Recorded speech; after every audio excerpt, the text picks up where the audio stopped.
What's going on, guys? This is Kaisho, welcome back. So we are back with another video. So for our video today, we are going to cover my Dragonmaid deck profile that I have used on a series run of tournaments of Kaidowilis local tournaments. And I have a personal record of 9-0 on 3 pod tournaments, different tournaments, locals, and I'm going to showcase a deck list that is post TTP1 or the Tactical Tri-Pack 1, which includes supports for Mechanico, Hero, and of course Dark Magician, which boosted the Shining Sarcophagus engine. So without further ado, let's start. So moving on first on my Dragonmaid main deck, we're running triple kitchen. So of course, 3 kitchen, we still wanna run 3 of kitchen. Arguably, this is the most subpar starter that you can open, but still a 1 card combo. Next, we do have triple chamber. Of course, our chamber will be at 3. These are our 1 card starters. And we do have 3 parlor. These are all our main monsters for the little monsters of Dragonmaid, the level 4 below is now our normal summons. So we're not running nurse and other stuff, no. We just need these monsters to start our plays. And we do have the big dragons, we do have Stern, Tinketch, and Lorpar. This is the only 3 that you ever need. So yeah. And next, we have our Hunt Traps, Triple Ash Blossom. Even though our deck does not succumb to Maxi, still have a lot of ways to play around Purulia, Maxi, and Falls, no? But Ash is still very relevant just to stop our opponents to draw from Maxi. So, Triple Ash. And we do have the very important Hunt Trap in this metagame. We do have Droll. The format is very wide, especially the introduction of TTP1 included various engines and decks that can mix the Shining Sark and Dark Magician. No? So the format is very wide, and we want to play the most generic hand traps as possible in this metagame. And we do have triple Veiler. Another hand trap, I'm still kind of find copies for Purulia and Vualas. So I ran with Veiler, and luckily it played really well into my favor. And we do have the double Maxi, of course. This is OCG. So, 2 Maxi. And we do have another set of hand traps. We do have double Nib. Uh, if you have watched my previous video about the top 5 sided cards, Nibiru is number 1 on that list. And arguably, this is one of the most impactful hand traps that you can run in this metagame just to answer the variety of meta decks and explosive decks going first. And we are not going to stop from that. We still run double Ogre. So Ogre is very good on adventure decks. I have faced adventure decks like the Orcus and Yami adventure decks. So Ogre can stop the adventure line of play as well. And Ogre generally very good on some of the meta deck matchups and rogue deck matchups as well. And we do have the last main hand traps, main monster hand traps. Our deck with a double Bell. So yeah, we are running 2 copies of Bell just to nullify the usage of Yami Ways, and I think is one of the most effective hand traps to pair against Yami, which is the most popular deck in the Philippines right now, Yami, arguably. So the reason why I'm running so many hand traps in this metagame was because the format is still not solved yet. I think even the tier 1 status of the metagame is still not fixed. We are seeing a lot of Lunalites, Yummy, VSK9, Dracotail, and the tier 4, tier 3 status of decks are very messy as well. So there's a lot of decks that has potential and ability to top in this meta. So moving on towards our spell with the double hospitality. And one change over, of course, only one. And with the double called by. Just to stop our opponent from hand trapping us. And with the one prospe. Kinda underwhelming, but can still break it out Ash Blossoms na and other interruptions. And for our traps, we're running double tiding. You only need 2 tiding. A lot of people wants to play 3, but I think double tiding is the way to go. And next, we're running triple Imperm, the last hand traps on our deck. Triple Imperm still very effective in this metagame, especially on the K9 format. And moving on next, we do have the extra deck, double lady. You only need 2. And double Sheu. So 2 Sheu must have because this is our boss Omni Negate. And we're running double house, another effective card. A lot of people underrate the effect of house and they just wonder when house pops off no having destruction effects on their field.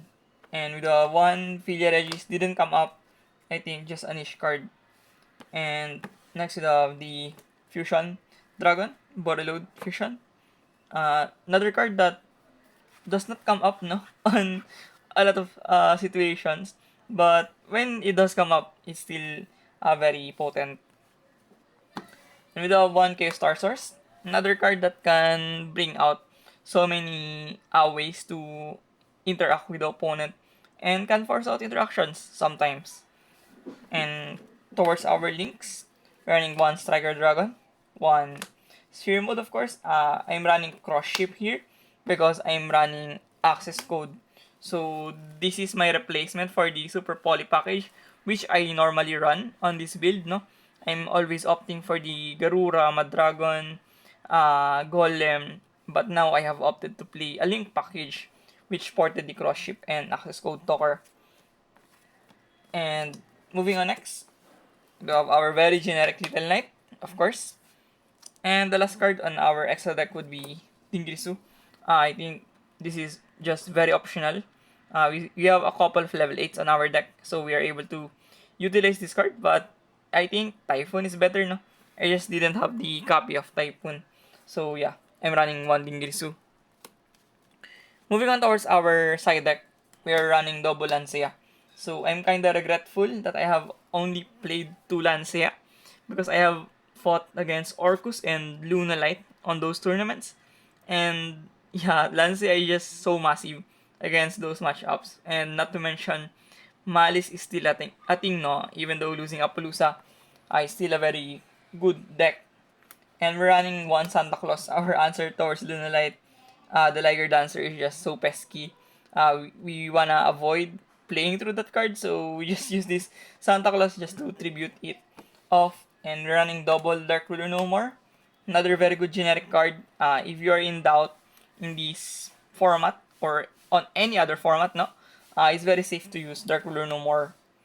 And next we have our back row removal, 1 HFD, Lightning Storm. These are my 2 spell back row removals which are very generic as well. And we're running 1 talent. So in our community, we still have a lot of mid-range decks floating around and even rogue decks like Voices Voice and yeah, Tenpai Dragon of course, Barrage of Hand Traps. So yeah, talent is just here to trade for hand traps. And we have 3 Solemn Warning. The best going first card right now, arguably, if you cannot afford to run the Multitudes of Floodgates or other generic Solemns, no. I think Warning is just so better. Goes well against the Dracotail matchup. Still has usage for the VSK9 and Yami matchup. And of course, the tier 3, tier 4, and below decks, no. They're getting clustered with Solemn Warning easily. So yeah, 3 Solemn Warning.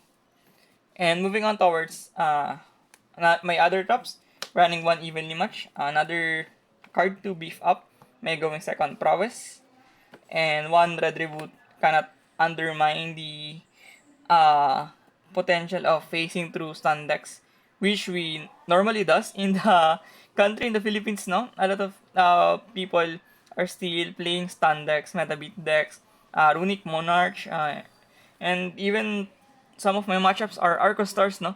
So this is proven to be very effective in this type of environment where people is not going out without playing stun decks. And we're running 1 skill drain because we have high attack monsters, so we have no issues playing through skill drain. And the last card on our side deck could be Rivalry of Warlords. Very effective card. VSK9 and Sokyums in this card. Even likes of Yami sometimes. And a lot of decks can suffer from Rivalry, especially if they're running multi-engines, no? The Gold Sark, Shining Sarcophagus, and the Azamina, Archmage, they all lose to Rivalry. So, very effective card right now. If you have the ability to play Rivalry, you must do so. So, yeah, that sums up my Dragonmaid deck profile post TTP1. I hope you do found this video informative and helpful.